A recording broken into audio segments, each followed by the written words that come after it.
up here at Steel Dynamics in Columbia City, Indiana. It's an easy drive up here. And I tried to scale in, but the lady told me to leave, come back in about an hour. So they won't let me in. They're kind of strict on their appointment windows. So I pulled around to the exit scale, and I'm just kind of parked here, hoping I can wait here for an hour. She told me to go out to the highway. There's a little truck stop down the road. She said I could park down there, but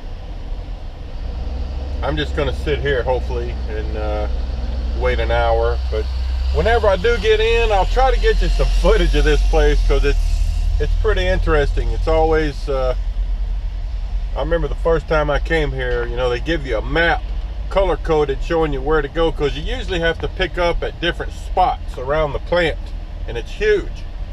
So they give you this map with different colored paths on it so you can find your way through there. And it's kind of confusing if you've never been here before.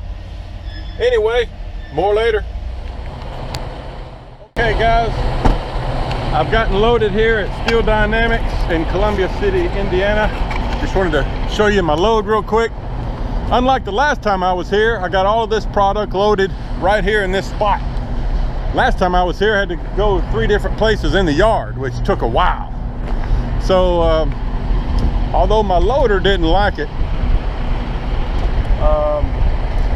I put straps over the bottom, like on the ends. I strap toward the end in the front and the back. You can see I used edge protectors. And then I put 3 straps over this second row, just to add stability. And then 4 chains over the top on that shortest section. So, all right, let me meander out of this place and scale out and hit the road. All right, people, still driving. Still driving. You know, I reached into my CD case. Yes, I still use CD. I would use 8-tracks if they still made it. But anyway, I pulled out this CD. Some of you older people will recognize this. Younger people, probably not. But it was Pink Floyd's Dark Side of the Moon. And I just listened to that whole thing. And I just had to say, you know, wow, what an album. Some of you youngsters have never experienced that album, Pink Floyd's Dark Side of the Moon, you gotta check that out. It's one of the best ever created. You know, it's like, you know, you hear people ask that question, well, if you were stranded on a deserted island for the rest of your life, what 5 albums would you want? Well, one of them would have to be Dark Side of the Moon. Even the title is insanely good. I mean, the Dark Side of the Moon.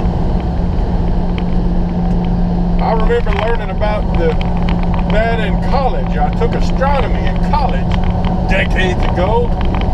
And, you know, we learned that, you know, the dark side of the moon, I think they called it synchronous rotation. I'm not sure about that, but you know, the way the moon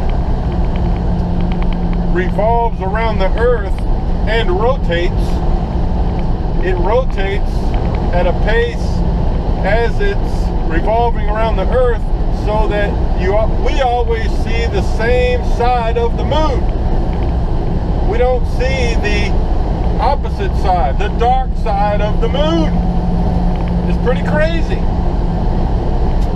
But anyway, what a good album. I had this rant about that album. You know, the instrumentals are fantastic, and good saxophone in there, and you know, one of the things about Pink Floyd is how they use vocals kind of as a whole separate group of instruments. You know, like some bands will have a horn section or something. Well, Pink Floyd has they had like 3 vocalists, 2 ladies and a guy, I think, that did vocals in the background, and sometimes they just use them like a whole instrument section. And the crazy sounds and all of that, man. Anyway, what an album, you should check it out. And I was thinking too about how cool it was to run into Jason and Ronnie. You know, Ronnie, the new trainee out there, and how cool that is. I don't know if I mentioned this, but you know, Ronnie said he lives in the St. Louis area, but I don't know when, but at some point he came over here from Zimbabwe. So, and I don't know how old he is. He looked fairly young, you know, probably under 30, I would say. But what a story there. You know, a guy comes over from another country, got his CDL. I don't know what he did in the past, you know, what kind of work he was doing, but he went out, got his CDL. He signed on with Maverick. He's been in his trainer truck.